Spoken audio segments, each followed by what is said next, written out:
Welcome to Simply Walk the Talk. Our bodies and minds adapt to what we do most of the time. If you want to change your body and mind, you must change what it is you do most of the time. This podcast explores all things health, wellness, fitness, lifestyle, and biohacking. Stay tuned as we explore various thoughts, methods, and experiences from a multitude of conversations between our interesting guests and experts through many fields of work. Sit back, relax, and enjoy the show. Simply walk the talk.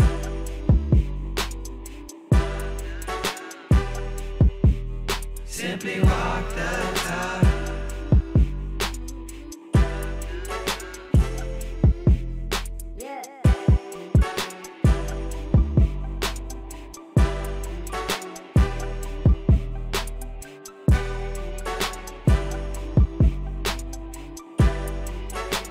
Hello, everyone. Welcome back to another wonderful episode of Simply Walk the Talk. Today, it's a little different of an episode. There's been a hiatus. I've been doing my thing, traveling the world and, trying to put out fires. And I've been also rebuilding, and it's been a lot of beautiful growth. And so we're doing something a little different. We're on location here in New York City, working with Birch Media. And also today, I have the wonderful guest, Pam Gold. This is an episode that I have been hoping to do for such a long time. So I'm super happy that we're finally able to do this. We created the space. We had a nice little warm-up conversation to catch up on all the things. I can assure you that we probably are going to have to turn this into a part 1, part 2, part 12 episode. Lifetimes. As it goes. We're going to go through Pam's background, talk a lot about kind of how she's built amazing companies and, everything from starting one of the most amazing biohacking companies or studios in New York and probably even the country, and to where she's at now, navigating the whole pandemic and the lockdown and what's going on. So I'm going to shut up. I'm going to introduce Pam. Pam, welcome to the show. Thank you so much, Josh. I really appreciate you having me. You are an absolute pleasure, and you inspire me and delight me every time I get to spend time with you and share in any of your passions. So thank you so much. I'm excited to talk today. Yeah. So for the people who don't know you or know about you, which I can't really imagine that, but for the people who don't know you, what is Pam about? Who is Pam? So I think from the beginning, Pam was always about, figuring out how to be the best version of Pam possible. So I was an overachiever from a young age. I grew up on an apple farm, and I was the youngest and the only girl on the farm. So I had to keep up with the boys, and I was always very active, loved being out, in nature. And so that's a big part of who I am. But I also was really academic from the time I was young and intellectual and philosophical, and loved science and math and trying to crack the code on life. Went to Yale, so got into the Ivy League education, spent a couple years microbiology, biochemistry, hard science major, then switched to poli-sci because political science, the science of leadership and organization of government and people, right? All that's it flows. And then I ended up in New York City, and I was the point person on an IPO at the age of 24. I don't know if you know that story. No. Just a lot. My whole life has been very but it's always about, being in the moment, wherever I am, and figuring out how to be the best version of me through that all. So I became a mom. I've got 2 kids that are now 16 and 13. You mentioned I started originally hacked, New York City's first biohacking fitness studio, and then through the pandemic, we rebranded. That was always planned, but Portal is the name of the company now, which ironically, during the pandemic, we only could have a virtual presence. It was like a portal. And now we're back open, 2 studios in New York City. We have the online Portal program, another book coming out soon. So it's rich. It's good stuff. Another book. Yeah. There's an original book from 2017, Find More Strength. That's 5 Pillars to Unlock Unlimited Power and Happiness. So I wrote that book actually in 2 weeks, just kind of flowed out, and all about inner strength, right? Like you and I are both obviously about outer strength and being physical trainers, but both of us share this passion for inner strength and cracking the code, because we both know that's the heart of the matter, right? Right. Literally and figuratively. Right. It's so beautiful. And I do recall you telling me about your first book, because at that time when we were actually at Hacked, one of the first times I spent time with you there, we did some breath work stuff, and occasionally I would come by and hang out just because I love being in your presence as well. And you were telling me about that, and I was like, oh wow, this is interesting, because I have a 5 pillars thing to what I do as well, right? And so fast forward to now, like I have a book coming out that talks about my 5 pillars and things like that. So I can relate, and very much like becoming a parent for the first time, being an author and putting a book out for the first time, it really, really, it's a beautiful unfolding. It's like a birthing. Yes. It's another layer of like putting yourself out there and being vulnerable and sharing. And it's interesting, as a book, it's like the book will live on. And like everything that's in there, like will live on. And so it's a different type of feeling than some of the other kind of creative projects I think that we've both done. And of course, being a parent, and you reminded me, I also created a parenting program, Peace Power Parenting. So that's another part of the legacy, which, you know, parenting, there's nothing more vital about our role as humans, future generations. Totally agree. I totally agree. And I think what is also very interesting about you is that you have a lot of expertise in various things, but you're also very much a team player, which is exactly why I think we work well together, because I believe in that as well. Fortunately, being able to kind of grow up and play sports and things like that, it helped to kind of cultivate that. But then we have to take it upon ourselves to really see that through, right? And why don't you talk about what it was like to get into fitness for the first time? Because I think, you know, what you just explained was kind of the academic side and the business side of it. But then there's Pam the trainer. Yeah, well, it was after I became a parent. I was active, and I felt like I was an athlete. I don't ever know if I really was an athlete. Kind of, maybe. I always felt like an athlete. But after I had my kids, I really lost myself physically, mentally, kind of in all the ways. It's what happens when you don't sleep and you have a newborn and then you have a toddler and you're chasing them around. And so I kind of lost my body. I didn't realize. Like, it's crazy that this could be a thing. But after I had my second baby, there was probably like a 6-month period where I have no idea what happened. All I know is that I literally regained all of my pregnancy weight. So like I had the baby, I got home, and I weighed myself, because it's kind of one of the first things you do. We were like, all right, how much more weight do I have to lose? You know, as a woman, that's kind of one of the things you're thinking about. And maybe I had 10 more pounds to lose. 10 pounds, that's easy. That 6-month period, something happened, and I regained all of my pregnancy weight. So it was like springtime, the first time I went to put on shorts, and none of my shorts fit. Couldn't imagine why that would be. The only shorts that fit were my maternity shorts. And my sweet husband at the time came in. He said, honey, those aren't flattering at all. I'm like, shut the fuck up. And but he meant well. And then I found the batteries to the scale, weighed myself. Long story short, I had like 40 pounds. And I had no idea how that happened.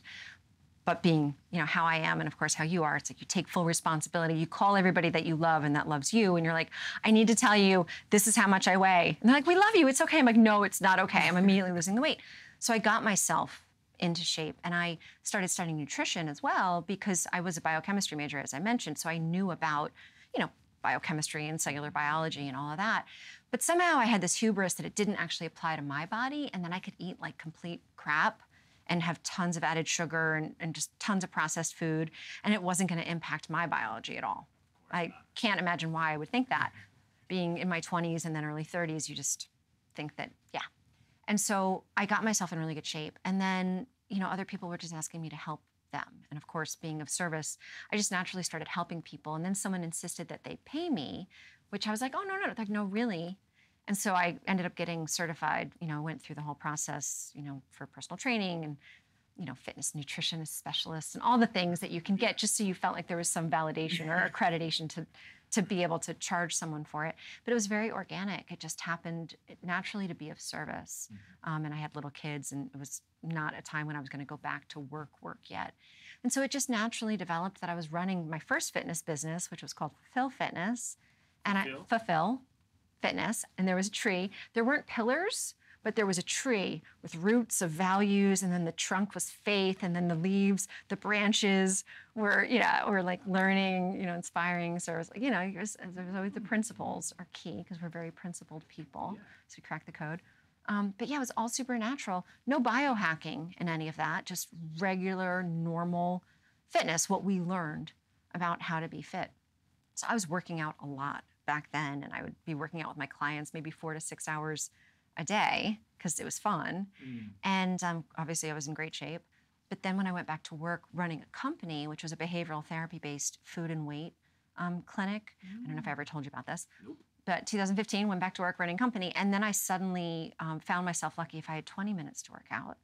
And I was like, and then I went to Tone House. One of my friends, maybe a few months in, were like, come to Tone House. And I went to Tone House, and I thought that I was still at that level of fitness, and you're in a team, you don't want to let people down. So I worked my tush off. And then I got back to my office, and I couldn't see. And I had to have someone else Google what it meant after a workout when you can't see, because I couldn't use the computer. So I was like, do I need to go to the hospital? And it turns out when you are not at the fitness level that you think you are, but you behave as if you were, and there's not enough oxygen to get to your brain, the brain takes the oxygen from the eyes, and then you can't see. And I was like, ding. I think I have to figure out a better way to maintain my fitness level because I love Tone House. I love working out at those higher levels of intensity, but I wasn't at the cardiovascular fitness level to support it. So that's what led me to biohacking. There's a lot to unpack here, and it's a beautiful sort of segue into what exactly is biohacking. But before we get there, I think it's important to sort of rehash that moment of you sort of taking a step back because you got into work, or your life changed. Yeah, right? life changes. Yeah. You had this moment of figuring out how to get yourself back to the best me. The way you wanted to feel and look and all these things, which is important, self-confidence and things like that. But then that was pulled out from underneath you because of something else greater, right? Like work or whatever that might be. And I remember one of the first times, I thought you were going to say rhabdo at first, right? Because one of the first times, or I guess only times, no, I've had it twice now. The first time I ever got rhabdo was from doing CrossFit. And nowadays, and I'll bring this back to make sense here in a moment, because I don't want to forget what is biohacking. I want to ask you that. We'll remember biohacking. We won't forget biohacking. Right. So when I was, back in the day doing this CrossFit thing, I was mostly doing it because my brother wanted to do it, and I wanted to connect with him every time I would go home to Oklahoma to visit my family. It was the thing that my brother and I did. And he's like a power lifter, like he's strong as an ox. But I have more of like the more well-balanced approach. Like I can, fast twitch. I can probably climb a tree, and I can balance, and I can, do all this mobility stuff. But he was really strong, right? And so it got to the point where I started to compete on CrossFit, and there would be various teams that they would like, oh, you're actually pretty good at like all these things. Would you want to be on our team? And I'm, yeah, sure. I'd want you on my team. Whatever the team is for. I would be happy. I'd be happy want you to. on my team. And I was, I remember at this time, I was dating this girl, and when you're kind of dating someone, you get comfortable and you kind of stop working out, or maybe you work out a lot, but then once you get to that comfortable period, you stop, right? So I had stopped working out for like, 6 weeks. And I ended up getting called to go to this sort of workout, this CrossFit workout at Reebok, the Reebok CrossFit in Midtown, Fifth Ave. And as I go to this workout, and I see all these people there, and there was some hot girls over there. And so, of course, I'm going to show out, right? So I hadn't done CrossFit in a while. And one of the workouts that it called for was like, 315 deadlifts, multiple reps, and then like ring pull-ups, and then 400-meter sprints. You do that several times through. And I crushed it. Of course you did. But by the time I left, I'm like, wait a minute, I feel ill. Like I feel like a fever. And this is strange because it wasn't cold or it wasn't super hot. It was a nice day. And I felt intense swelling in my arms. And I'm like, wow, this kind of soreness, this feels different. Is weird. This is a weird soreness. And I could like push my arm and you would see like this indentation that would follow. And I'm like, well, this is weird because I can't even really bend my arm. And we're talking like a few hours after the workout. Right. And the next day, so after I went to sleep, I literally could not straighten my arms or bend my arms. They were just kind of stuck like this. And I remember I was also teaching class at this time in Flatiron, and I was running this class. And they're like, hey, Josh, you got this class that's sold out, and we have people like on waiting, right? The wait list. What do you mean you can't show up? Like, you can't make it? No. Yeah, I don't feel well. They were like, well, what's up? Can you at least just kind of go through the motions and get through the class? You can go, whatever. We'll give you the number to this acupuncturist. So I do the class barely. I don't know how I did the class because I was feeling like crap. And so I literally take the advice and go and get to the acupuncturist. So when I go to the acupuncturist, I tell her what's happening. I don't know what this even means. I get home and I'm urinating what looks like soda, like dark soda. Okay, now in my head, I'm thinking, oh, this is from the acupuncture, like some kind of detox that's happening. It's normal. It's probably I'm gonna pee brown for 1 time, 2 times. I pee brown like the whole day. So I'm like, I don't know what this is. And you haven't Googled it yet. I didn't, because I almost refused to Google, because I'm like, nah, I know if I think I might be Googling at this point. Yeah. I'm a quick Googler. I'm like, someone Google this. What does it mean when you can't say? You're peeing soda. What does that mean? Right. Can't move your arms peeing soda after a workout. Google it. Exactly. I come to find out, I had done, I think, like an inside tracker test at that point, back when it was first rolled out. And I noticed that my CK creatine kinase levels were elevated, but I didn't know what that meant. Right. And as luck would have it, like 2 weekends after that, I was at a CrossFit CrossFit certification, okay? Now, the soreness had gone away finally, but it took like 2 weeks for the soreness to get back to normal. And I'm at this CrossFit certification, and they're like, everybody's kind of joking about Uncle Rhabdo. Like, I mean, what is this word they're talking about? And they're like, yeah, do we need to go over this anymore? Everybody knows if you pee brown, Dr. Pepper pee, you know what that is, right? And I was like, wait, to the guy next to me, I'm like, hey, is he talking about, what is he talking about? I'm like, excuse me. And they're like, yes. I was peeing brown. And they're like, nah, it's probably something different. You would have been dead. I'm like, nah, I'm not dead. They're like, you would know if you had rhabdo if your CK levels were elevated. So I pulled up my thing and I'm like, I had rhabdo. And so that was a teachable moment. And so anytime that comes up in a conversation, I always like to stress that because, you never know, right? No, you never know. And it could have been way worse. Oh my gosh, yeah. I did all the things you shouldn't do. You shouldn't go and get a massage. You shouldn't get acupuncture. You should probably go, maybe hydrate, go to the hospital or something. Maybe go to the hospital. Well, that was my main thing. I'm like, do I need to go to the hospital? That's like my number, as a parent as well. Like, is this an ER trip or is this not an ER trip? Like, do I need to go to the hospital? That's kind of my litmus test. I love it.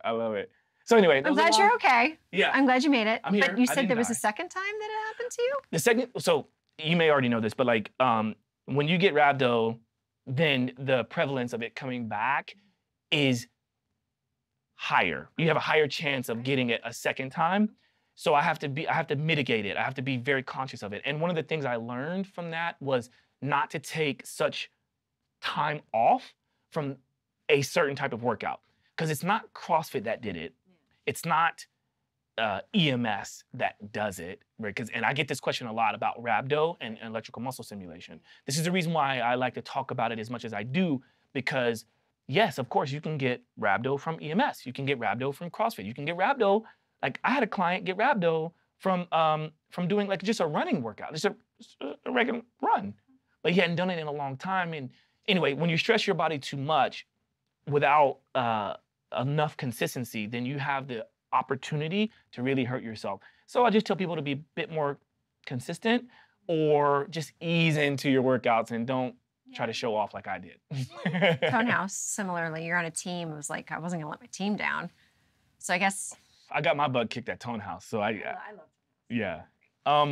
Okay, enough of that. So, Pam, you started a company called Hacked, and there's a lot of conversation and trend around the word biohacking. Could you offer some kind of definition Simple. or? Yeah, my simple definition is using the latest of science and technology, which includes, data, to get better results, caring for our body and increasing our health and fitness. That's all it is to me. It's just taking the latest available wisdom, knowledge, evidence-based science and tech. It's like, what do we got? How can we elevate ourselves? Taking responsibility for ourselves. Like that self-experimentation that it's like, no, I'm gonna try stuff out, anything that's safe, try and see if it works for you. And it's that ownership, that responsibility and commitment to science, right? And self-evolution, self-optimization. It's great. It's great. To me, there's nothing negative about it as long as you're committed to the scientific principles, right? Yeah. Yeah, I'm glad you mentioned that and touched on it, because in the beginning, right, like we can say people like Dave Asprey is kind of known as the godfather of biohacking, but and it's amazing what he's done to bring it to where it is. But it also very quickly, and by the way, there's many biohackers before Dave Asprey, but he was one of the ones that kind of revolutionized it to Brought it to the front of Right. culture. Right. And as quickly as it became popular, it's also quickly become sort of like this, there's a negative connotation around the idea of biohacking. And that's the part that I wanted to try to speak on, because, there's obviously going to be what we see on social media that might be coined as like biohacking, but then there's so much more than that, right? So what would you say to the person that's just like, oh, so you're a biohacker? Yeah, it's like a hack. Yeah. Right? It's just because the word hack in and of itself has a very negative connotation. It's like a hack is something that is like a cheat and someone loses. Like there's that negative connotation that like someone is losing. But a real biohack, the way that you and I look at it, like there's no one losing here. There's no losers, and both of us know, right? Our bodies are constantly changing, constantly flowing. What worked last week isn't necessarily what's going to work this week. So to anyone who has a negative connotation, it's understandable, because first of all, we live in the age of media and this culture of sensationalism, and everybody wants the headlines. And so there's such clickbait around some of these negative headlines that, you get one doctor that says there's no validity, there's no evidence that any of this is good, then that's a headline, and then they're making fun of the people that believe in it.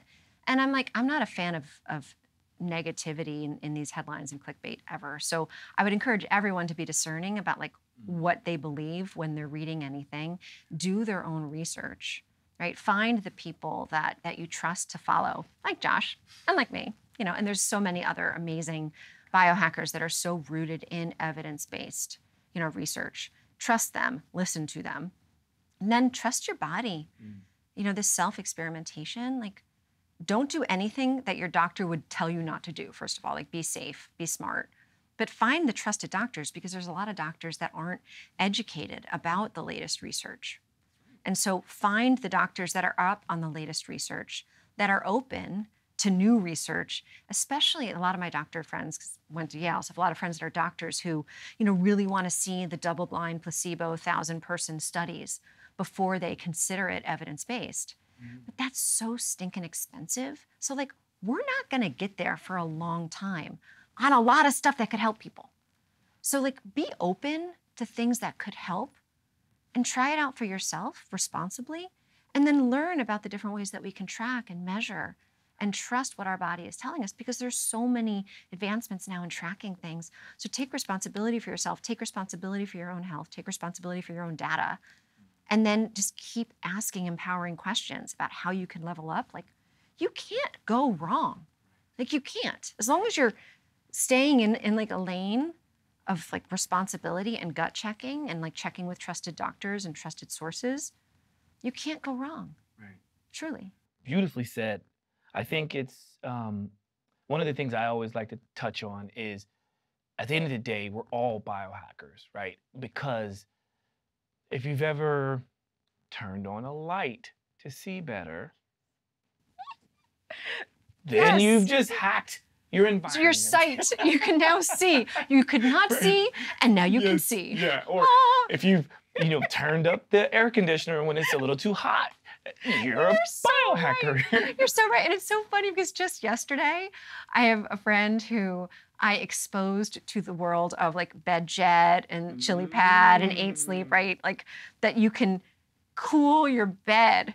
And his mind was blown. And I'm like, yeah, biohacking. Like, but it's like biohacking is the future of culture because these are things that legit work, legit improve your quality of life, legit improve your capacity for greatness in all areas of your life. Like why would you not do this? And it's just like, I'm like, anyone who wants to throw stones, I'll see you in 20 years and we'll see how I'm doing in 20 years. Because it's not about talking. It's about showing up and demonstrating greatness in areas of your life, which, longevity, creativity, mental, like all the things. So I love your light switch.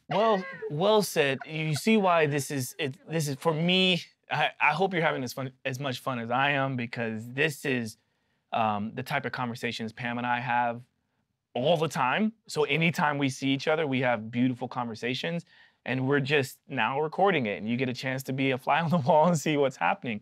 And also just a quick word to those that seek data. And that's totally fine, right? Like I think we all need to have that. But also just be careful in considering how data is even created, right? Because a lot of the data doesn't actually represent what's really happening in the world because we forget about the third world countries. They don't get involved in some of these studies, right? And, and that doesn't represent us, right? I love that you brought this up because where the data is coming from, absolutely. How the data makes you feel is the other piece of it to me. It's like, all right, like, how are we going to use this for good, not evil? And evil is just live spelled backwards, right? So evil is just you're going in the polarity of darkness, death, down, despair, hopeless, helpless, like anxiety, right? So I'm sure, like you, I have a lot of clients. We try out some of the data trackers. Some of my clients lose the data. I'm like, you don't get data. Not in a bad way. It's just like, this is causing more anxiety. And first and foremost, we need you to relax. Relax. We got to relax. Relax, relax, relax. So yes, being discerning about, where the data is coming from, who paid for the data, like whether you can trust the data, right? What is the data good for? How can we use it for good, use it for optimization, use it for leveling up? Where should we actually throw out the data and not look at the data? If the data is causing us more anxiety, it's doing more harm than good. However, you can't manage what you don't measure. So if you're looking to manage something and improve something, if you're anxious about the data, that tells you something that you kind of want to soften around. Like, all right, why am I worried about looking at how much I'm sleeping? Like, well, all right, can we sit and talk? Let's just sit, get a little zen and be like, all right, like, why do you not want to see how much you're sleeping? That causes anxiety in other areas. Okay, then let's look at your mental health and your communal. So I got my 5 pillars portal. The mental fitness and the communal fitness are the 2 pillars that really are underneath the physical, the nutritional, and the sleep. Like, why aren't people sleeping? Why do people eat like crap? And why do people struggle to have a healthy fitness routine, right? That's where the mental fitness and the communal fitness comes in. Because the communal is how we talk about our connection to support, connection to sources of peace, sources of inspiration, sources of all the juicy goodness, right? Yeah. And so if we're struggling with our relationship with data, like, that's cool. That's an important telltale sign. We're going to relax about it. We're not going to make a problem of it. But then we do want to get underneath that and look in the mental fitness pillar and the communal fitness pillar to see how we can get some softening. Because if you want to improve your sleep, at some point, you got to track it and hold yourself accountable. You maybe don't want to use the Oura Ring, fine. But at least, like, what time are you going to bed?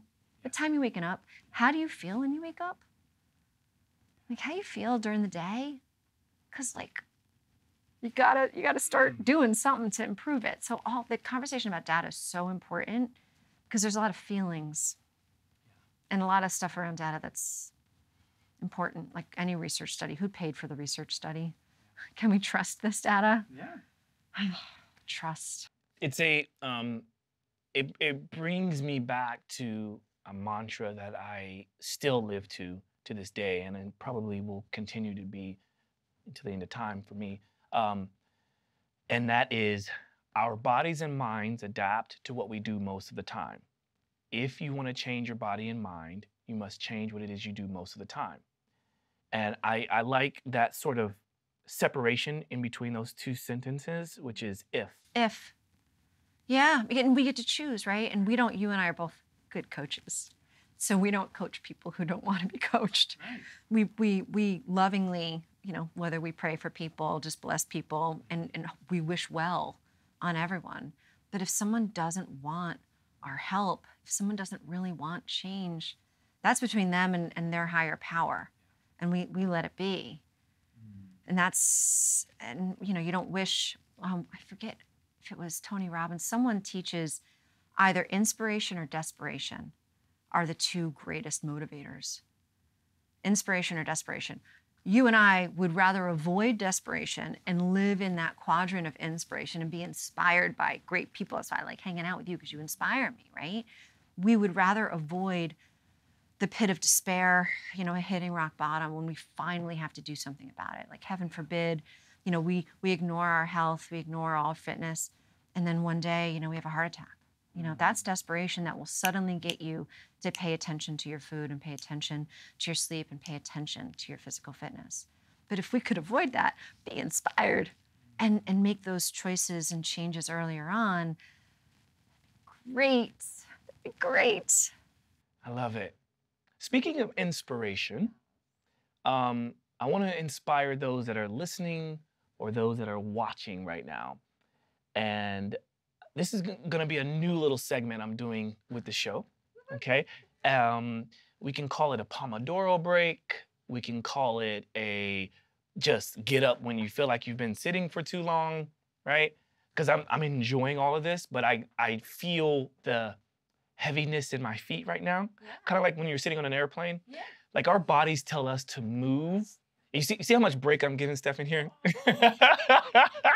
But like, I feel like, especially with you sort of being the first here with Birch Media and also with doing this Pomodoro break, I'll figure out what I want to call it in the future. But Pomodoro sounds good. I don't know why. Yeah, or maybe we call it like movement inspiration. But how about you give us something that we can do for those that are listening or watching?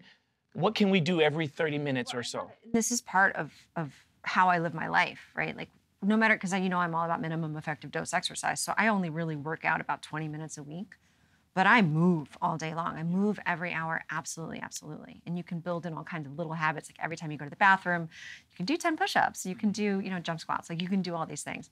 But this is absolutely what I do. So right now, we can absolutely get up.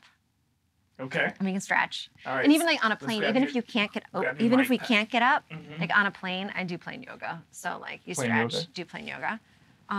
But so I'm a mom, and I know you're a dad. And so one of the things that I teach my clients, it's like, yeah, well, so you know the song, head, shoulders, knees and toes. Knees and toes. Yes. Okay, so we don't need to sing. Okay. No one wants us to sing, or me to sing anyway.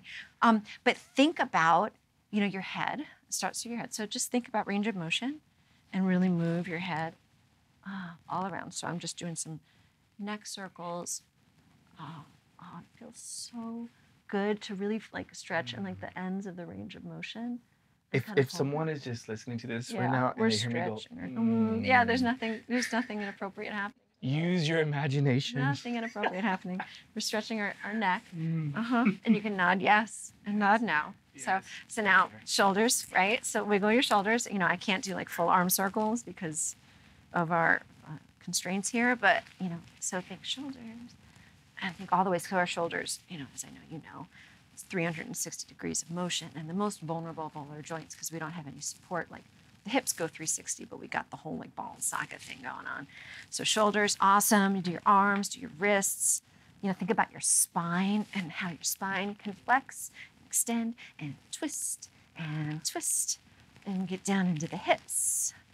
Your hips going, bend, twist. I knew you would make me dance somehow. Wiggle. Somehow, Well, some way. it's fun. There's no right or wrong, but just think about all the ways that your body's moved. So now we're down on the knees. And so, do your knees. Knees basically are meant to bend up and down, but you can kind of like wiggle your knees. And then your ankles, roll your ankles. And then wiggle your toes. And you point your toes up, your toes down, flex. Don't do this if you're driving. Yeah, no, don't do that. That would be like, yeah. So yeah, head, shoulders, knees, and toes. And we just did it. I love it. Yeah. That's our first Pomodoro break on the show. I love it. I love it. At some point, you'll tell me why you call them tomato Pomodoro. Well, I actually forget. One of these days, they talk about it in a book, and there's a reason why it's called that. It has something to do with maybe his last name was Pomodoro or something. That's but solid. Stefan, what is it? Because he had a little kitchen timer that looked like a tomato. Oh, there you go. I was curious. Thank you. There you go. Steph, you are a source of wisdom and He's knowledge in our so many Jamie. ways. He's our Jamie now. I love it. Yeah. love it. Well, there you go. Yes, we moved. yeah. Yeah, and that's part, that's what and I know you teach too, is we're meant to be moving all day long. And lots of times, whether you're traveling, working at your desk, you get stuck not being able to move. And it's so critical that we move Yeah. at a minimum every hour. And it's, for anyone who's in a business and work environment, you will inspire other people to do it too. We have dance breaks in the middle of meetings. You stretch, you move, you get up, you squint, you spit. That's healthy. And culturally, for us to kind of change the culture around what is weird, and what is cool, because we're cool, we're the cool kids, the cool parents. But it's people may think that it's weird, but you're doing everyone a favor if you take healthy action and you do your best to make it fun and cool. I run my own company, so they gotta do what I say anyway. Right. May as well. But you create the culture, and that's why I love running a company, because you can create the culture in that company. And you are then, and long term, I would love to change the culture of our society around fitness and making healthy choices cool. Just like when, as a parent, I taught my kids when they were really young, it's never cool to be rude. It's never cool to be rude. No matter what, you just made a mistake, how angry someone is, it's never cool to be rude. Don't ever be rude. Let's create a culture where it's not cool to be rude. Let's create a culture where it's not cool to be sedentary, because it's not going to end well. It doesn't end well when you make certain choices, patterns over time. It doesn't end well. Right. So let's make it cool to be healthy and have it end well for all, or extend. I think what I need to do to carry this tradition, if we're going to create such a thing, is I need to get my own little Pomodoro timer. Thing, yeah. Or I actually thought about getting one of those what are the sand things called? Yeah. Oh my gosh. Steph. I'm tired. Hourglass. I'm I have, my daughter has the flu right now, and so I'm slightly sleep deprived. So I'm I have one in my lake house. I have a really nice hourglass in my lake house, which, by the way, when you're in New York. We need a 30-minute glass, though. Yeah, 30-minute. We have to figure that out. But they make them. But I remember when my son was in kindergarten, I kid you not, they had all those hourglasses, and they were all different times. It's how they taught the kids time. But they also used to let the kids go on adventures out of the classroom. Mm-hmm. And so they'd give the kids the hourglass and turn it over, you have to come back to the classroom when the sand is out of this hourglass. But my son would just turn the hourglass over and he would be gone forever. Smart kid. Okay, so we're making some traction here. We talked about biohacking. We checked that off. Yeah, we I guess it's a good segue into fitness, right? Because, and again, you did talk about fitness, but let's maybe even divert a little bit away from fitness, but let's talk about your work with clients. And because I guess that's even a better transition, because we went from talking about how you got in shape and then people wanted to kind of have you do that for them. I think that's a beautiful segue into working with clients. And maybe you can kind of talk more about what you do and what you offer and what you want to do, because I get people asking me all the time, so Josh, what is it that you do exactly? And this is why I came out with a book. And it's actually why I started a podcast. But then it's why I decided to come out with a book to kind of tell people a glimpse because I hate creating labels. Right? Yeah, labels. Like, The second you put a label on it, it's Yeah. no longer accurate. Yeah. right? I mean, because I wouldn't know how to label you if somebody said like, well, so who is Pam? What does she do? She does a lot. just meet her. And it's important for us to be able to explain concisely what it is that we do when we want to be of service to people, right? And so it is important for us to, be able to articulate it. And I think where I'm at, to answer your question at this point in my career, in my life, so I already mentioned about like running a company. So part of what I do, it's really important to me to build a company that actually walks the walk of all of the principles that I'm about to talk about. And so as a leader, I have to first do it for myself, and then I get to teach it to others and create a container and hold that as people are learning to do it too in organizations. So we talked about teams before, right? To create a team where these values of fitness are actually demonstrated and walked every day, like within our company. So like at Portal, our first value is care, right? Being caring. We care about our clients, because what I do for our clients is like, I actually care about people. So someone walks in, I want to meet them exactly where they are. And so I want to then help them reach their goals, whatever their goals are around fitness, right? So if I don't care about people, that's not going to work. So I may say that we care about clients, but heaven forbid I was like at work and I wasn't actually caring about my team. And I was getting frustrated with them or frustrated about something, and I wasn't actually caring about their wellness and meeting them where they are and bringing out the best in them. What am I doing, right? So creating a company culture and creating a work environment for my team where they're cared for, and then I support them in their holistic fitness. And when I say holistic fitness, I know you know what I mean, but for most people, they're like, Pam, what are you talking about? So it's physical, of course, because the physical fitness of being able to do work and rise to the occasion and whatever life is asking of us, that we can kind of carry it and then get to the next moment of improved situation, right? Like do the work, right? So there's the physical piece, there's the mental piece, where it takes, a lot of mental fitness to be able to problem solve and stay positive emotionally and get to the results, right? That emotional feeling that comes from our nervous system. So that's mental fitness, that you're productive, you're on point, you're getting results, and you're experiencing the feelings you want to feel. And then there's the energetic fitness. So when I say holistic, it's the physical, mental, and the energetic. The energetic is our state of being. Are we being inspired and passionate? Are we being kind of connected to a source of support and joy and peace? Right? That's our energetic fitness. And so what I'm looking to do for clients is to create a path for them to elevate their fitness physically, mentally, and energetically. Now, most people, as I know you know, don't have a lot of either awareness of or comfort around or, clear, paths for energetic and mental fitness. I mean, we talk about it a lot now, especially with the pandemic. Mental health and mental fitness became a really important topic of conversation because we were all under so much additional stress. Mental health and mental fitness, really took a toll, like it took a hit, right? And so I love now there's so much more light shined on the conversation around mental health and mental fitness. So health is just, I can get through the day without being in a state of dis-ease.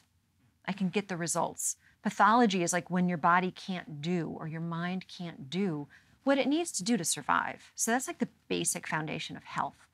Fitness is our capacity to like have adventures, like say yes to new opportunities to do some heavier lifting.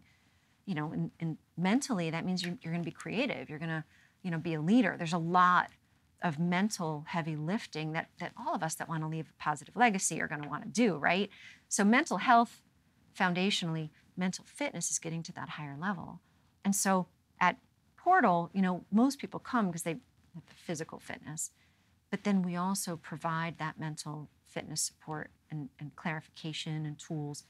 And then the energetic fitness, I'm big into breath work and meditation and all the ways that we can start to expand for ourselves and others, the understanding around our state of being and how fundamentally, truly, everything that we are mentally and everything that we are physically comes from that energetic place.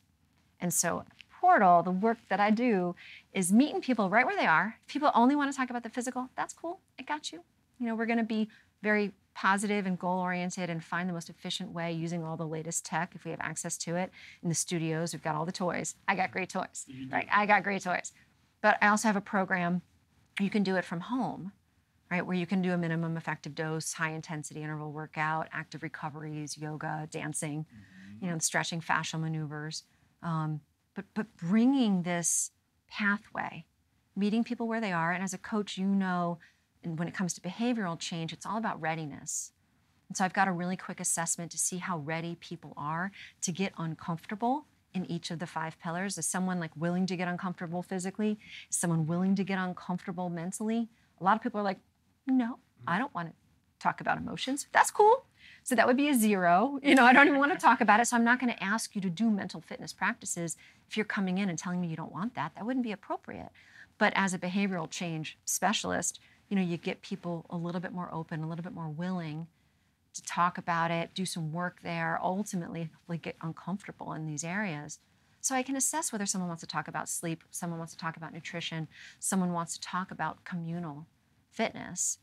And I got this whole like map. It's so cool to like figure all this out and just get people in the pipeline, meet them where they are and give them opportunities, you know, baby steps to keep leveling up, be more and more hopeful, more and more excited about what's possible, expand what you believe is possible, and then, you know, eventually supercharge your capacity to achieve these higher levels of fitness and kind of be a little superhuman in all these ways. That I really do think all of these practices allow us to really show up on higher and higher levels. Wow, really human? No, we're human and, you know, and. Well said.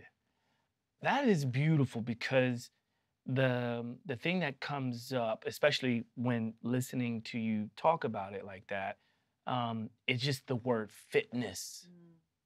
And yeah, I think you touched on it, or you did touch on it, which is most people think fitness is the physical only, right? And so it almost demands that we have an identifying word before it, right? Like, what kind of fitness? And like, are you fit to be able to be a parent? Are you fit to be, and that has nothing to do with the physical.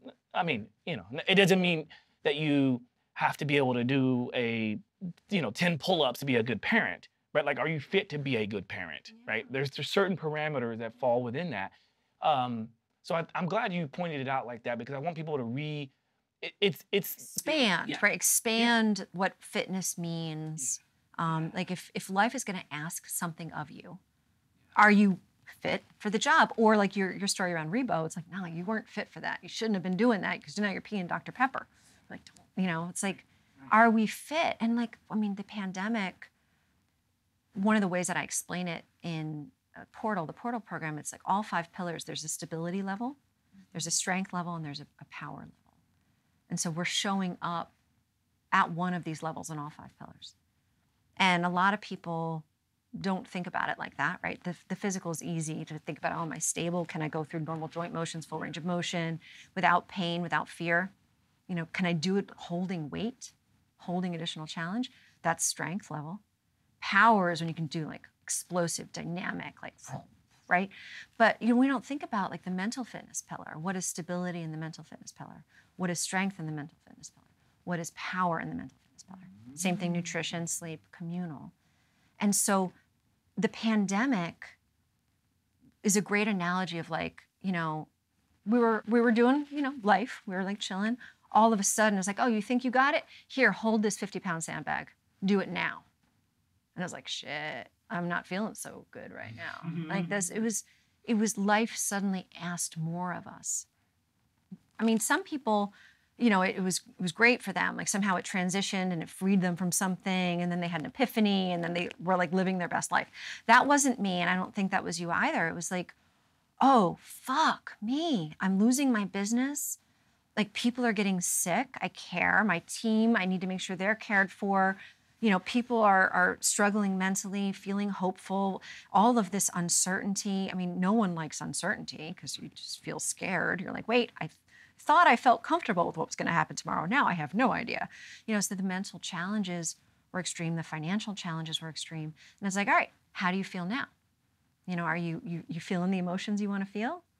Because now you're holding all this additional weight. And so, I mean, the pandemic was a great example of how life will continually ask more of us. And are we evolving, able to hold it with grace, with ease, without fear? And that's the strength level. The power level is you take it and you knock it out of the park, right? And so it's like, it's always about demonstration. And it's about integrity. Because whether it's physical integrity, when you're moving through ranges of motion and your joints are in integrity, your form is in integrity. If it's mental integrity, are you getting the results? You know, and are you compromising your values? You know, are you say that you're someone who will always be honest, always, but then certain circumstances you're like, except when that happens. Like, I'm going to be generous and give to charity, except when that happens. It's like, so all of these, it was just like, you know, it was a great opportunity to walk the walk. And I really felt like I'd been training my whole life for what the pandemic asked me to do, because that's when so much of this stuff actually was born. Like, before the pandemic, I didn't have this infrastructure that I'm talking about now, what I call the optimization matrix with the 5 pillars, the portal program. I have something called the portal power scale, which is actually an inner strength quantification tool. Like, I wouldn't have had time to create all of this. And I wrote 2 different books actually during the pandemic as well. Like, I wouldn't have had time because I was so busy with Hacked, right? I wouldn't have had time. But did it feel good? You know, and that was life asking me to level up these levels of fitness. I was like, all right, I guess we're doing this. Like, you know, someone calls and say, hey, you want to go on like a 50-mile hike up a mountain? And you're like, yeah, all right, let's do this, right? That's kind of like what happened when the pandemic called. I was like, okay, I guess we're doing this. And then, but that's what fitness is to me. The strength and the power levels, like whatever life asks of you, can you handle it without getting injured or in a state of disease, dis-ease? Not only can you handle it, can you knock it out of the park and turn it into something magical and creative when it was something that was unexpected and hard and shitty. Wow. Seemingly at the time. You're like, wait, I'm losing my business? That wasn't fun. Yeah, I mean, I was right there with you. I was right there with you, and I felt it and I feel it. But what comes out of that is a lot of beauty, and I think more and more comes. You know, something that comes to mind when you were describing sort of those different levels of like stability and strength and power. There's a type of perspective shift I like to implore with my clients, and it'll be in a multitude of ways, right? Sometimes I'll throw at them a random counting sequence. So, for instance, I'm gonna have you do, I don't know, squats. And usually when you work with a trainer, the average person gets the numbers like 10, 15, 3 rounds.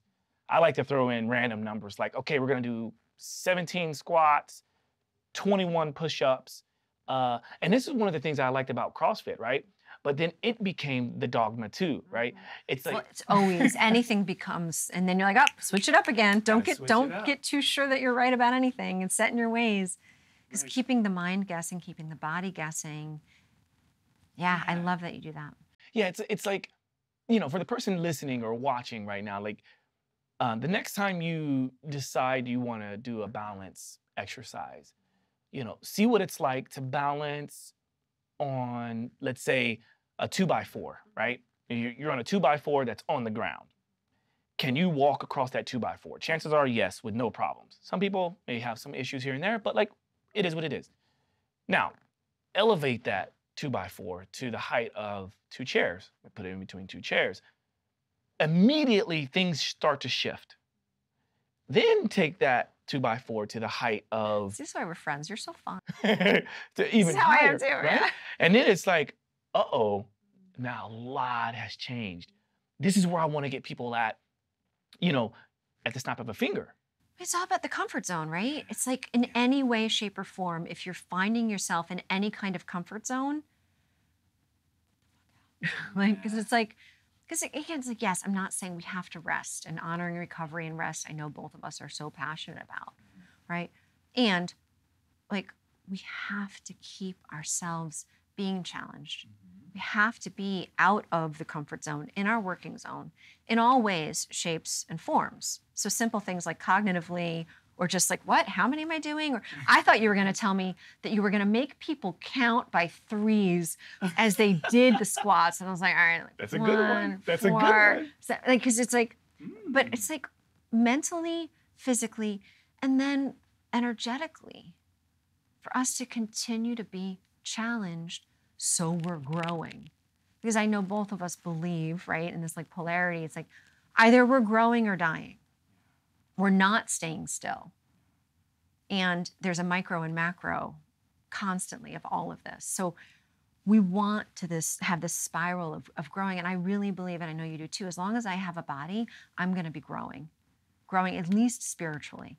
I mean, my mind, like, you know, knock on wood, at some point, like I do have the Alzheimer's gene in my family. So like, you know, at some point, it's all in God's hands, right? But as long as I still am here, I'm committed to be growing. So like, I'm going to be learning new things, you know, even if like, I'm not ever going to retire, but like, suppose I were someone who would retire at some point, like, you know, you got to keep the mind going. You got to keep the social interaction going. I mean, I know, you know, I'm sure your listeners have heard this at some point, the data on the behavior that is most linked to longevity. It's like not if you smoke, drink, exercise. It's the number of social interactions that you have. Not even the deep, intimate relationships. It's just a little, hey, nice seeing you. Oh, thanks for holding the door. Like, oh, here's your coffee. And like the number of people that you just interact with.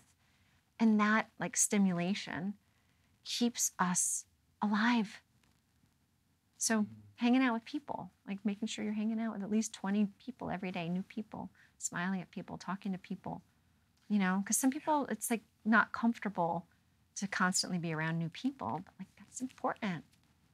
Absolutely. I think that's another reason why this lockdown and the pandemic that we all went through on a global scale was so problematic. And I think it's why it brought up so many conversations. And I'm happy for that. I think that is the silver lining that can come from that if you're willing to look for one, right? Which is this idea of where are we mentally, you know, and socially. And, you know, it's like the next time something like this happens, like who's your tribe, you know, and have you identified your tribe? And if you haven't, then like, and that's like the perfect segue, honestly, into the communal pillar, which is the fifth pillar that we're so passionate about at Portal, because it's all about kind of the source of connections. And it could be, you know, your trusted tribe. It could be your job. It could be a career. It could be volunteering. It could be a spiritual practice. It could be time in nature. But being really cognizant of where are we tapping into a source of peace, hope, positivity, passion, inspiration. And when we find ourselves struggling to feel connected to a source of these really integral aspects of being alive, that we cultivate being connected to those sources, ultimately the power level is that we're staying, you know, connected no matter what. The power level is that we're being the source for others, being the source of hope, being the source of support, being the source of passion, inspiration. Like you are such a source of inspiration and passion. Like you are at the power level in the communal pillar. Like you're showing up as the source. And I would encourage everybody to take stock in this communal pillar because that underlies the mental. It really, really does. And yes, the pandemic cut us off in all of these ways. But it reminds me of a documentary that Josh Fox made. Did you ever see the documentary, How to Let Go of the Earth and Love All That Remains? I think that's what it's called. No. Oh my goodness. You will love it. It takes a very brass tacks look at climate change and basically presents a pretty bleak picture that this future of our planet, like we may have already kind of, you know, missed the tipping point and like this may not be something that we can stop. And here's what's coming. So the first part of the documentary is very dark and despair-inducing. But the second part of the documentary was highlighting what climate change can't destroy, which were all these spiritual principles. The spiritual principle of gratitude, the spiritual principle of service, the spiritual principle of courage, the spiritual principle of hope. You know, it's like man's search for meaning, Viktor Frankl, right? It's like, even in the darkest of times, what do we still have the power to bring, no matter what? And that's the communal pillar, and that's that introspection, that inner strength that both of us are so passionate about being. Whew. That's deep. I would love to, if you could, sort of give us an overview again of those pillars, just so people can kind of concisely. Maybe they're taking notes. I don't know. Maybe if you're taking notes. Well, and it's funny because, like you, like there's all these models, and so my team during the pandemic, as I was creating all of this, they were like, Pamela, because there's 5 pillars, then there's 7 daily principles. And there's 12. I mean, I'm a lot. I'm not gonna lie. I'm a lot. It's a lot, and mix it in, man. So the 5 pillars of fitness when it comes to Portal: physical, mental, nutritional, sleep, and communal. So those are the 5 pillars, and they all are connected. And so if one is at the stability level, we need to focus on that if we want to get to the power level sustainably in any of the other 4. So if we want to be sustainably in the power level physically, you need to make damn sure that you are not struggling at the stability level in any of the other 4. You may be able to do it for a little time, like when you're like 20, but it's not going to be sustainable. And everything that's life has to be functional, adaptable, and sustainable. Otherwise, it's not life. I like it. That's Neil Donald Walsh, one of my mentors. I like it. Has it been another 30 minutes? I kind of feel like it may have been another 30 minutes. So let's do a Pomodoro break in our seats, because let's say that maybe someone doesn't have the opportunity to get out of their seat. They could be in a plane. They could be this on a plane. podcast is great for a plane. Agreed. So I'm gonna do a hip opener. All right. From our seat, right? So let's just put one foot, and we'll create a figure 4. And I'm gonna show the logo of my shoes, Vivos. And we're gonna create a figure 4. And I have my right foot on top of my left knee, if you're just listening. And I'm gonna place my right elbow and forearm onto my right knee and gently lean into it. So we can just kind of open up those hips a little bit. Yeah. I did the ARX before this, so this feels good. Did you? I did. Of course you did. I did. I'm sure you crushed it too. So we're just hanging out here for a bit. We can kind of shake that out. I love to do a shake. Shaking is one of the things that I do, like for my Pomodoro breaks, just a quick little shake. Now let's switch to this other side. Ooh, feel those hips. Yeah. So Pomodoro breaks can be anything that kind of gets you out of that sedentary position for a period of time. And so it doesn't have to look like anything we're doing or anything we've done. It can be just getting up and going to the restroom, or getting up and going to the water cooler or whatever. Are there water coolers anymore? Yes, people need water, and it should be cool. Like, yes. Offices do still exist, shockingly. All right, so we've covered a bit of your background and your amazing educational career, and we talked about you becoming a parent, and we talked about you teaching yourself how to get your body back, right? And then we went from doing that with other people, and then they decided to start paying you to do that. And then you built a company, and Lost the company. And right. So much has happened. So much has happened. Where are you now? Like, what do you see as, like, if you could describe kind of where you are now and then where you want to go? Yeah, what are we manifesting? So right now we have 2 studios in New York City, part of the COVID comeback. It makes no sense. Everyone's like, why 2 studios? I'm like, because that's what God gave me. And it's been hard to have 2 studios because, shockingly, I can't be in 2 places at once. I know. Really? I mean, I can metaphysically and energetically, But yeah, no. So 2 studios, the goal is to open one. The same thing that we were gonna do, and we already were like teeing it up for COVID, one studio that really is built out, has all the bells and whistles, everything that I really wanna have, like probably little juice bars, we can have adaptogens and like nutrition, have all the toys. You know, the online coaching presence that we currently have, I definitely want to continue to develop because I want to make these programs accessible to people wherever they are and whatever tools they have available to them. So like in life, right, we're all about no excuses. It's like, hey, if you've got access to some awesome tech, use it. But like during COVID, like we didn't have access to this stuff and like we found a way. Like no matter what, you find a way, you make a way.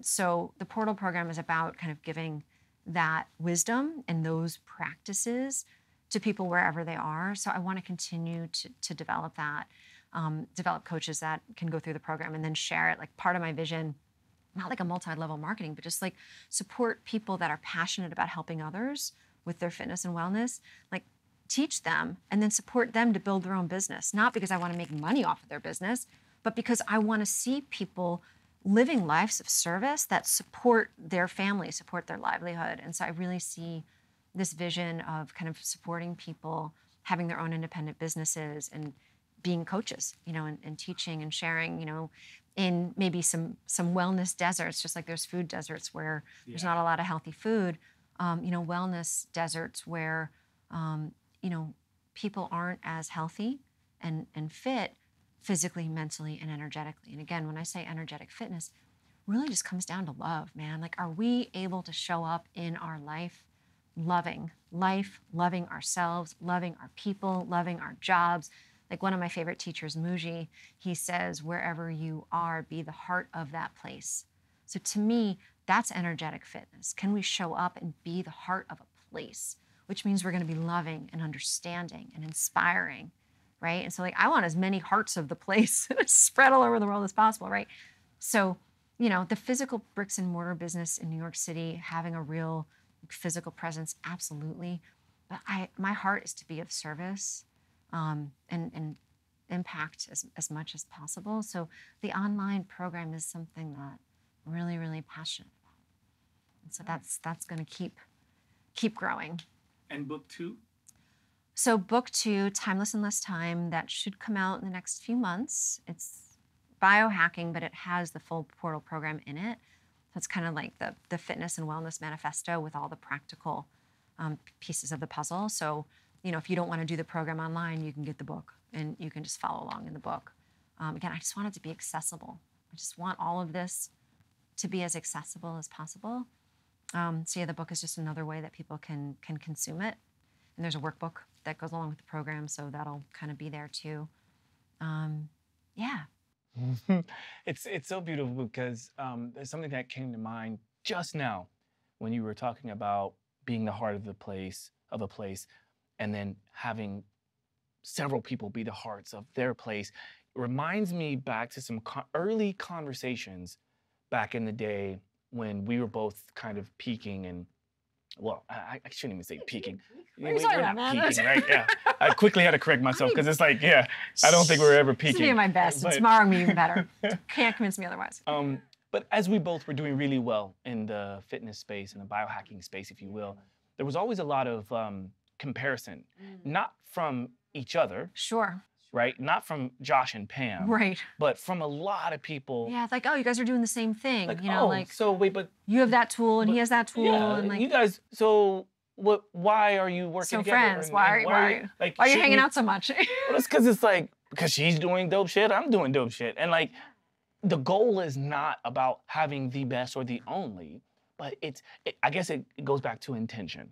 Well, and rising tide lifts all ships, right? The deeper spiritual principles that you and I ascribe to is not competition.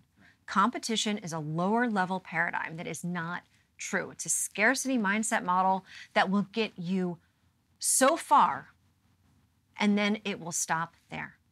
And you and I are not looking for survival. We're looking to thrive. And we're looking to support humanity shifting from a fear-based operating system, which is survival and scarcity, to a love-based operating system, which is thrive. where we can all co-create, be in synergy, and rising tide lifts all ships. It's like you and I both understood that both of us winning, we're going to help each other. Because like we're on the forefront of something that is the future, right? The biggest challenge that you and I have is like education. Like, no, come look, we got something. No, really, look, this is great. This really works, right? Like you and I know. And like you and I were always so inspired by each other, and we have the heart connection, right? Like, and so for us, it was like, no, this isn't competition. First of all, we're in New York City. So like, throw a stone. Who needs fitness and wellness? It's about, getting the message out. And so you and I were always like helping each other, like spread the message, as we still are. But we both knew like competition is scarcity. That's a low vibration of energy. And you and I do not hang out there. No. That's not inspiring. People that are super competitive, they suck. They don't lift other people up. Those people do not bring the best out of other people. They don't leave the world a better place fundamentally. They may inspire people that are below them. Be like, oh, it's possible to get to this point and break this record or whatever. It's not like competition inherently is bad. It's only bad if you believe that's the full story. Like competition can absolutely make us all better. But if you believe that there really are winners and losers and it's a zero-sum game and it's that black or white, you're missing out. I had this exact conversation with someone who was challenging me about this. He was like, but Pam, you're telling me like if you're at the Olympics and you've been training your whole life and you don't win the gold, you're telling me that doesn't suck and that you didn't lose? And I'm like, listen, man, one person wins the gold. That's true. But if you think the only thing that you're winning when you go and compete at the Olympics is the gold medal, you're missing out on the spectrum of what life is really about. Well said. And this is exactly why I am so thrilled to have you on the show, because there's so many nuggets of information from that. And if you're someone out there that even gets the remote opportunity to be in her presence, as luckily as I am right now, as fortunate as I am right now, please do so, because the amount of times that we've hung out, every single time we hang out, there's almost always an introduction. Right? It happened again today. You just did it again today. Like, someone I introduced you to before, our buddy Salim, he would happen to be with me randomly, right? Or is it my random? Salim? He's not your Salim. He's mine now. Right, exactly. And it's like, well, but is it random? Because like, things happen for a reason, right? But then you also, before we even started recording, you introduced me to someone, and it's just like, this is what it's about, because we all win. And yeah, anyway, it's about the journey. Yeah. And so I'm glad you broke it down like that. Yeah, and the wisdom, right? Like, again, just like going back to like when people get stuck in the scarcity mindset, how constricting that is. Like fear chokes us. Like it just chokes us. And it's understandable, right? I'm not being trite, because I'm not gonna cry or anything, but I get emotional because, the state of affairs in our world is it's heavy right now. I mean, the stuff that's going on, obviously, in Ukraine. I mean, within this country, the number of people that don't have access, to food and shelter, and like they're living paycheck to paycheck, and they're just getting squeezed and getting squeezed. So I'm not downplaying the felt sensation of like true fear for survival, right? Like, and there's a lot of people that are squeezed by a system that has failed them, which is why you and I are so committed to, leaving the legacy of however we can make the systems better and make the world a better place. Because there's a lot of people that are living in that reality. And it's really hard to tell someone who can't put food on the table or pay for healthcare for their kids, like, hey man, just don't have a scarcity mindset, like, come on, it's gonna get better, go out there, manifest. And it's like, yeah, there's a lot of systems in our world that are heavy. The thing is, like, for each of us, each moment, each breath, when I talked about that documentary, like, what can't climate change take away? What can't the Holocaust, if reading Viktor Frankl's Man's Search for Meaning, or what's going on in this world where Ukraine, like, one of the things that did make me cry the other day, I read a story about may cry again, about a couple people who stayed in Ukraine to help dogs. And so they were bringing food to dogs that were like trapped, and they were killed. And it hit me like so deep. Like there were young people who were so brave, risked their lives and paid the ultimate sacrifice as human beings in this spirit of compassion, the spirit of bravery, the spirit of service, and they lost their lives. So their lives are gone. But what is not gone is their spirit, because their spirit lives on. And so for people that maybe are listening or know people who are in a place of like really, really like real desperation, where survival is not guaranteed, I would just ask everyone to find that deeper place of being, tune into the spirit of your heart, the spirit of all that has ever inspired you. Like every great leader, the trifecta of wisdom, compassion, and bravery. It's like, what's the wisest, most brave, loving thing that you can do right now? And just do that and like let it fly. And even if you don't make it, like that spirit will live on. It will inspire someone. Like someone will hear your story and someone will be inspired to be that much braver, that much wiser, that much more compassionate because of your sacrifice. Thank you for that. Sure. Yeah, that's I cried. it's very powerful.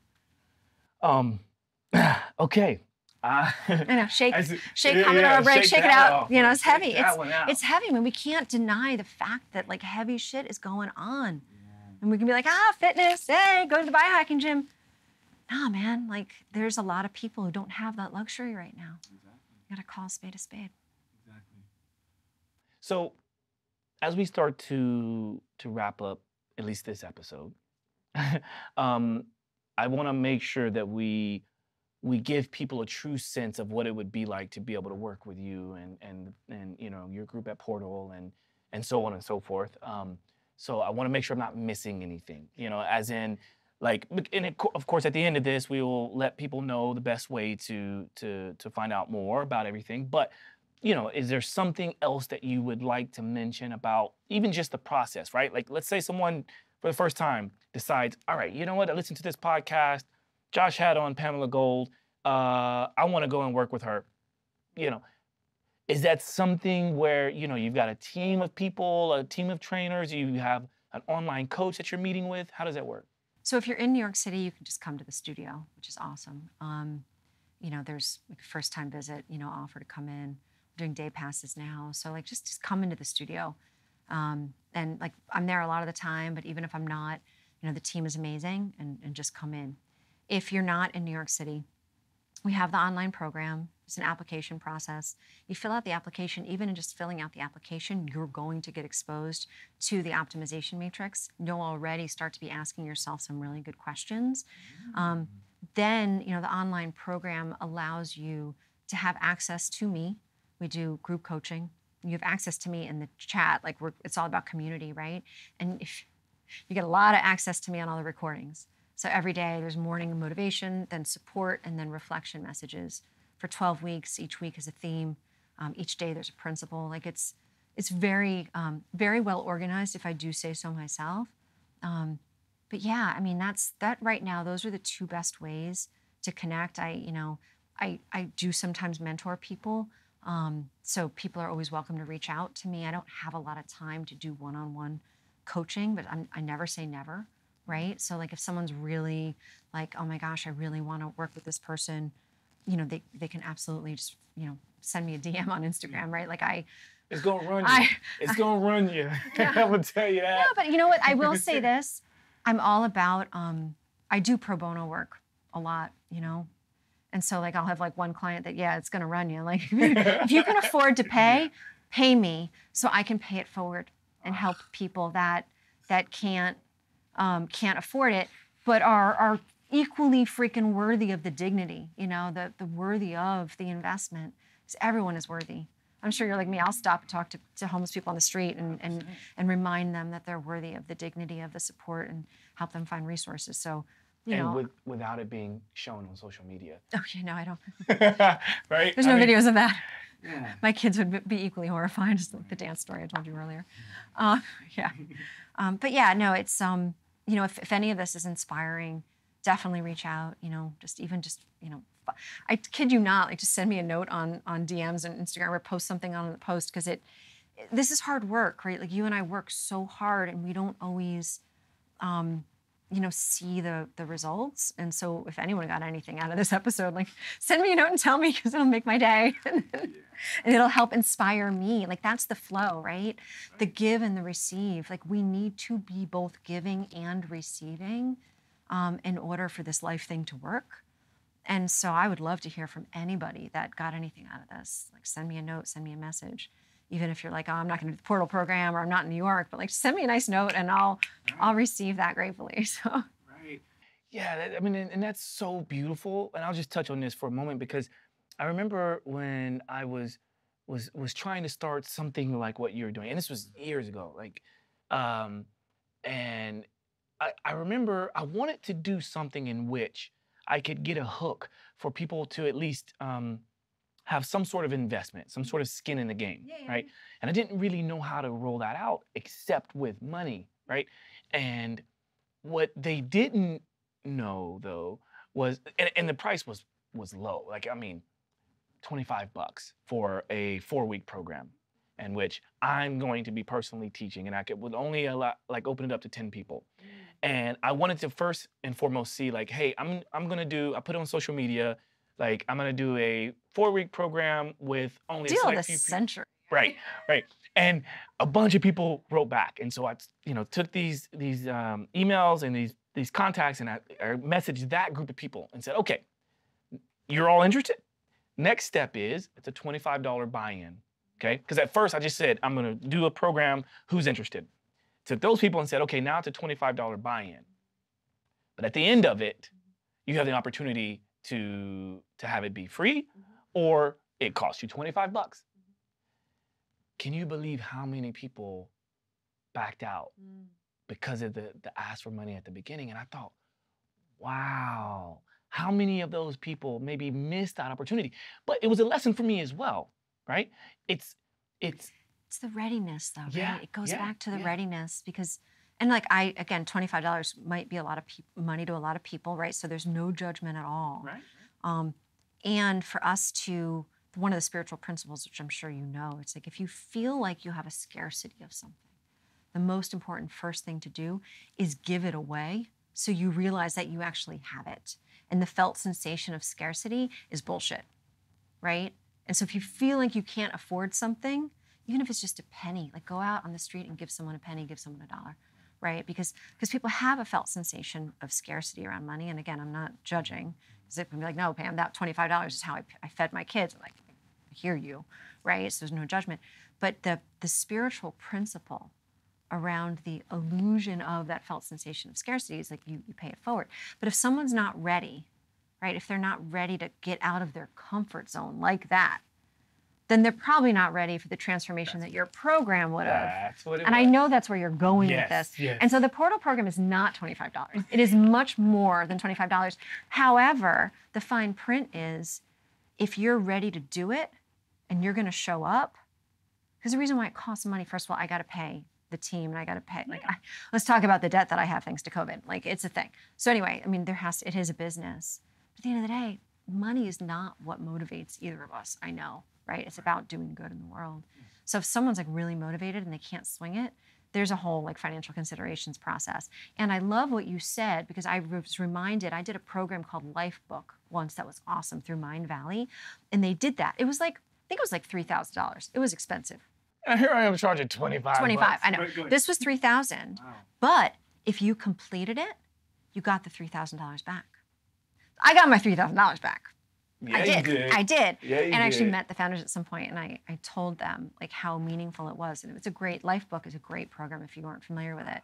So it was the best not $3,000 that I ever spent because it really was transformative. And they, like us, aren't really motivated about the money. They want people to get the results of the program, and it's kind of a good thing, right? And I would say maybe to someone, okay, you're not going to get the $2,000 back, but you have the option of nominating someone and they can do it for free or they can do it for a reduced cost or we can donate that money to charity or part of it, like something that keeps it flowing outward and upward. Amazing. You got the gears turning in my head. Yeah, because you know, I feel like I was onto something, and what it ended up doing for me was realizing that, okay, those weren't the people ready for it, because the people who did stick to it ended up having the most amazing time. Transformative. Oh my gosh, 4 weeks with you? It was, you know, I'm teaching in person 2 times a week, and you know, offering like time outside. But anyway, won't be doing that now. Not for $25. Yeah, no, but I mean, and again, it's not about the money. It's just, you know, we're talking about scalability. Like I told you this before we were filming, like the impact that you make on the world inspires me, gives me hope. I want to do everything I can to help you reach and touch and make an impact, you know, on as grand a scale as possible. Because selfishly, I've got kids. Like we're leaving the world to our children. You have kids. Like we want to leave the world better than we found it. You, my friend, are someone who's leaving the world better than you found it. I certainly believe that, or you know, my intention is to do that as well. So it's like I want to do everything I can to support you, and I know you feel the same way. And I would think anyone listening to this podcast falls in that same camp of like, how am I gonna keep leveling up, leave the world a better place? And so all of us helping each other, back to what we were talking about as a team, we all have the opportunity to be very intentional, one of the portal principles, about how we're doing that. How are we lifting each other up? How are we sharing and spreading good programs? How are we learning more about behavioral change so that friend that we really know needs the program, we understand how to assess how ready they are for it. And if they're a 0, don't even want to talk about it, how do you plant the seeds to get them to a 1? So they're a little bit more ready, to get them to a 2 where they're really ready. But like I had friends recommend, or clients that recommended a friend to the portal program that were at a 0. They hated me. They were like, she's so fake. She can't possibly be that positive all the time. And they wanted to physically come, I think, and hurt me. And I was like, that person wasn't ready for the, because I am, you know, in the program, I'm like, no, it's motivation. Like, we're going to motivate you. We're going to give you a mantra. And then the support, we're going to give you a tool, and we're going to reflect. But I'm talking to people whose lives are like already at a certain level of, you know, Maslow's hierarchy. You know, it wouldn't be appropriate. This program wouldn't be appropriate for someone who's really struggling, you know, at these lower levels of despair. It's not going to resonate. They're really not going to like me. And so that understanding of readiness, which is another portal principle, every Sunday, readiness, you know, understanding that so you can be of more service to other people. Because we hopefully, anyone listening to this podcast wants to be of service, right? And so learning the things that are in the portal program, learning things that you teach, so we can then be more of service. I mean, it's just win, win, win, win, win. Of course. Yeah, it's something, and we're definitely wrapping up now, but 8 hours later. Something that I think is, I feel called to bring up, which I think is really special. On my walk here with Celine, we were just catching up. I hadn't seen him physically in a while. We were talking about some just various concepts, and he had heard this concept from you know, a shaman or a guru they had been talking to, and as we do, right, as we do, right, because that was part of our conversation. I was telling him about my experiences, and he was telling me about his. And there was an important concept that I think is important for people to listen to or hear or see, and that is the concept of being selfish versus self-full. And he said, you should strive to be self-full. And I thought, ooh, that's deep. That's deep. Because that's when you can start to learn the difference between balance and boundaries, right? So I only say this because, you know, I know you get it, and I know you feel it, and it's just, if I feel called to say that. And so whoever's listening or watching right now, if it resonates with you, if any of this resonates with you, please feel free to share, because she's doing so many great things, and I want to continue to help lift that up. And my hope is that this podcast does that. And, you know, I have 2 questions. So one of the questions I usually ask on this show is, the first question is, what are your top 2 pet peeves? What gets under Pam Gold's What skin? triggers Yeah. Pam still? So I definitely still get triggered at times when I'm counting on someone and they don't follow through. They don't do what they said that they were going to do. And especially if they don't own it and take responsibility, if they make excuses. And they're like, if you're on my team, we don't do excuses. I'm compassionate. And if anything, I fall on the scale of being too nice and being understanding, because we're all human, and sick kid, life happens, right? So I'm certainly understanding. But at the end of the day, business is business, and getting a job done, you got to get the job done. And like, if there's a pattern of excuses or a pattern of lack of integrity or trust and lack of accountability, I get a little triggered there. And I'm working on that, because that's, again, you just talked about boundaries, right? Like, boundaries. So that is definitely a pet peeve. The second pet peeve, and I don't get triggered, but again, remember how we talked about, like, I try not to, my intention is to not coach people who don't want to be coached. Mm-hmm. So if I'm in the presence with someone who isn't asking me to coach them, and so I'm not supposed to say anything, when people use the word should, and they say, oh, I should do this, or slightly even more triggering if they tell me that I should do something, and maybe it's a little bit more of an intimate relationship, personal relationship, and they should on me. And I'm like, oh, we haven't talked about this yet. The word should is not in my vocabulary, because should is such a shitty fucking word. Like, I really don't like the word should, because it's not a present word. It's not a self-aware present word.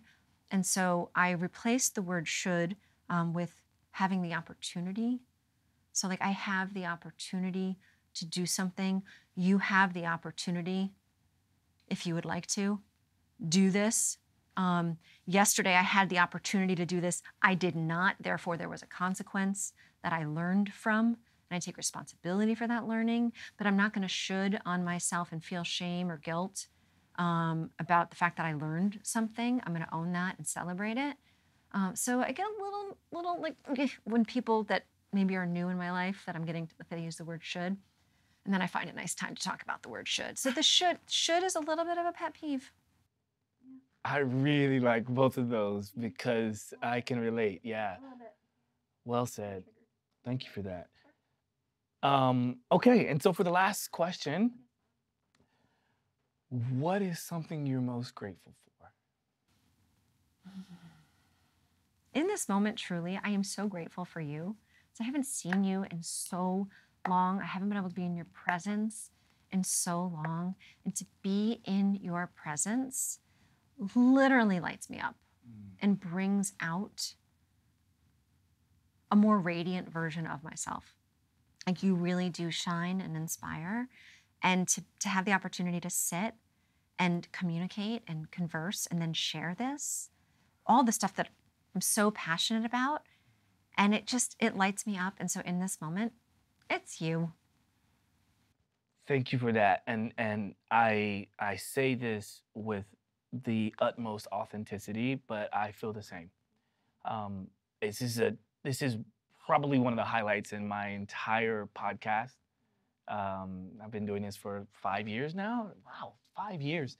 And I really feel like this is a special one on many, many, many levels. I feel like we're going to be able to take a lot of snippets from this. Hopefully, we can take snippets from this and content creation and put it out there, because not because we both need it and can use it, but I think because it is important. And what we're doing, what we're talking about, what we've talked about today, I think is important. I would love to have you back on the show anytime you're willing. I mean, maybe we do something on a more constant basis, but it is what it is. The universe will provide, right? So lastly, not another question, but I'd like people to know how they can best find out about you and what you do. We threw out the word portal many times, but please let people know the spelling of that before they go. PRTL. So the 4 letters, PRTL, is great URL. 4 letters. It's just bam. And also PamelaGold.com. It's not the latest and greatest, but you can certainly find me on there and connect with the work that isn't just Portal. But really, I mean, Portal is the place. The Portal program, being in New York City, the studio, and the book will be launched. Instagram, you can connect with me personally, Ann Portal on Instagram, LinkedIn, Facebook still, kind of. I'm old. I'm on Facebook still. I'm a mom. I am too, I think. I know, yeah. So I'm not on TikTok, though. But I'm working you're on not? it. Not yet? Not yet. And I'm not going to say should. I have the opportunity to be on TikTok and got Birch Media here because it's my kids. It's all about TikTok. And I'm just one little jar of peanut butter spread already too thin with too many peanut butter and jelly sandwiches. There's a story there, but yeah, not on TikTok. You know, look, I don't know how the content's gonna get cut up, but I think when we did our first Pomodoro break, that's your TikTok video. Yeah. So, Well, there you go. Head, shoulders, knees, and toes. Right. Toes. This has been so much fun. Thank you for having me in your presence, and thank you for being on the show. Stefan, thanks for hosting us for the first in this, at least on this Simply Walk the Talk podcast. For those of you that are watching and those of you that are listening, thank you for your time. Thank you for your patience, because as we sit here and we kind of catch up and enjoy each other's time. Thank you so much. We definitely appreciate you listening and watching. So until next time, this is Simply Walk the Talk, and I'm signing out. Peace.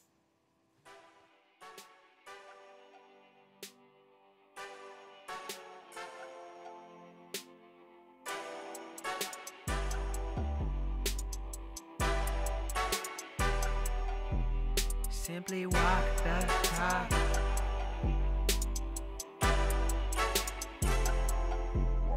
Walk the talk, talking facts. Move like me, but I move a little fast. Make my move, here to last. Fasten these seatbelts, I'm coming past. Take care of me, longevity. Hack my biology, better believe. Walking the talk, soul, mind, and body connected. Better come give us a listen. Better come give us a minute or two. Open the box up, we giving you tools. Giving your engine the fuel that it needs. Breathing into it, it's autoimmune. Make a connection, we're stronger in two. Making us one of a kind of a few. Work on the mind, but show me your moves. If you do what you say, you know what to do. Yeah. Simply walk